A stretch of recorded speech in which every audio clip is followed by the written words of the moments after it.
Vamos mergulhar numa história incrível de uma fé lá da Idade Média. Uma busca pela pureza espiritual tão intensa, mas tão intensa que acabou marcada para ser aniquilada. Essa é a história dos cátaros. Essa pergunta é o ponto de partida de tudo. A gente vai explorar um sistema de crenças que estava com tudo na Europa medieval, mas que foi considerado tão perigoso que a maior potência da época bateu o martelo. Isso precisa ser completamente apagado da história. Tá, então, para começar, quem eram essas pessoas, afinal? Olha que interessante isso. Eles não eram chamados por um nome que metia medo, não. Pelo contrário, os seguidores os tratavam com muito respeito, bons homens e boas mulheres. E o nome que pegou para a história, cátaro, vem do grego para puro. Isso por si só já diz tudo sobre qual era o foco central da fé deles, né? E essa busca toda pela pureza vinha de uma teologia, assim, radicalmente diferente do cristianismo que dominava na época. Vamos entender melhor que visão de mundo era essa. Então, a chave para entender tudo é esta aqui. Para os cátaros não existia um só Criador, eram dois. De um lado, um Deus bom, o Criador de tudo que é espiritual, invisível, eterno. Do outro, uma entidade menor, um demiurgo maligno, que criou um mundo físico, material, um reino de corrupção e sofrimento. E para muitos deles, esse Criador menor era aquele Deus raivoso e ciumento do Antigo Testamento. E isso aqui mostra perfeitamente a consequência desse pensamento. Pensa só, se o mundo material é uma armadilha, o corpo humano é o quê? Uma prisão. A alma, que veio lá do reino do Deus bom, tá tipo exilada aqui. Então o propósito da existência não era celebrar a vida na Terra, nada disso. Era escapar dela. Bom, e essa teologia toda, claro, levou a um monte de crenças que os colocaram de frente com a Igreja Católica. Era uma coalizão inevitável. Eles rejeitavam o Antigo Testamento, acreditavam na reencarnação como um jeito de purificar a alma aos poucos e viam a Igreja de Roma, toda rica e poderosa, como uma criação do Deus materialista, não do Deus verdadeiro. E o ponto crucial, rejeitavam os sacramentos como o batismo com água, porque na lógica deles, como algo material poderia purificar o espírito.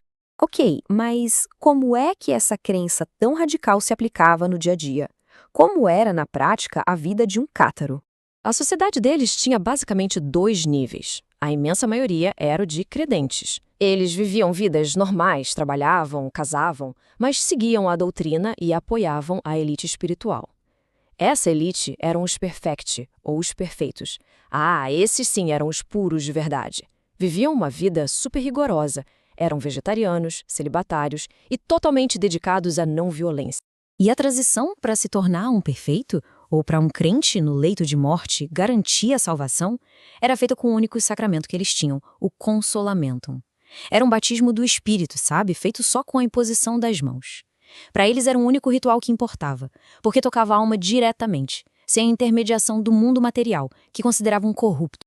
Mas é claro que uma fé que crescia tanto e que criticava a Igreja Católica na cara dura não ia passar batido. A resposta veio rápida e foi brutal. E aqui a gente entende por que a Igreja se sentiu tão ameaçada. Não era só uma briga de ideias. A popularidade dos cátaros no sul da França era uma ameaça em várias frentes. Doutrinária, porque minava a autoridade do Papa, política, porque tinha nobres locais apoiando o movimento, e financeira, claro, porque os dízimos e as doações estavam indo para outro lugar. O assassinato de um representante do Papa em 1208 foi a gota d'água. No ano seguinte, o Papa Inocêncio III convocou uma cruzada. Mas olha só que loucura, não contra muçulmanos na Terra Santa, mas contra cristãos, em solo europeu. A guerra foi devastadora e mesmo depois do fim oficial, a perseguição continuou por quase um século, até a execução do último líder cátaro que se tem notícia. A brutalidade dessa cruzada talvez seja mais bem resumida por essa frase aqui, que é de arrepiar. Durante o massacre da cidade de Béziers, quando perguntaram como distinguir os cátaros dos católicos, o representante do Papa teria dado essa resposta. Ela mostra a ferocidade de uma guerra que não fazia distinção entre combatentes e civis.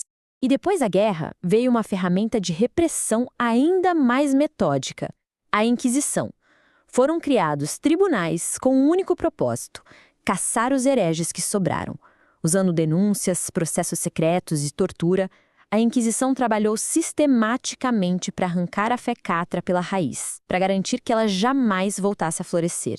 Então, quer dizer que eles foram completamente apagados da história? A resposta é complicada. O movimento foi destruído, sim, mas as ideias... as ideias são bem mais difíceis de matar. O legado histórico dessa perseguição é profundo, de verdade. Ela levou ao fortalecimento da Inquisição. Representou um dos maiores desafios que a autoridade do Papa já enfrentou. E serve, claro, como um lembrete sombrio dos perigos do fanatismo. E, por ironia, ao desafiar o sistema, acabou ajudando a criar um clima que, séculos mais tarde, levaria a outras reformas religiosas.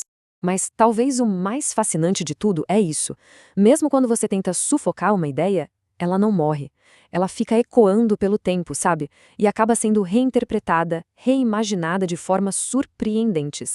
Olha só essa comparação que vem de uma das nossas fontes. De um lado, os conceitos históricos dos cátaros. Do outro, uma releitura espiritual moderna. O demiurgo maligno virou Rex Mundi, tipo um programador de desafios.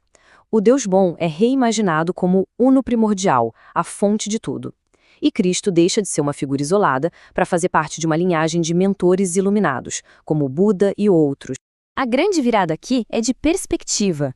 O que para os cátaros era uma guerra cósmica sem trégua entre espírito e matéria, nessa visão moderna se transforma. O mundo material e seus desafios não são uma prisão maligna, mas sim uma arena de aprendizado, um laboratório cósmico projetado para a evolução da alma. O conflito dá lugar ao propósito.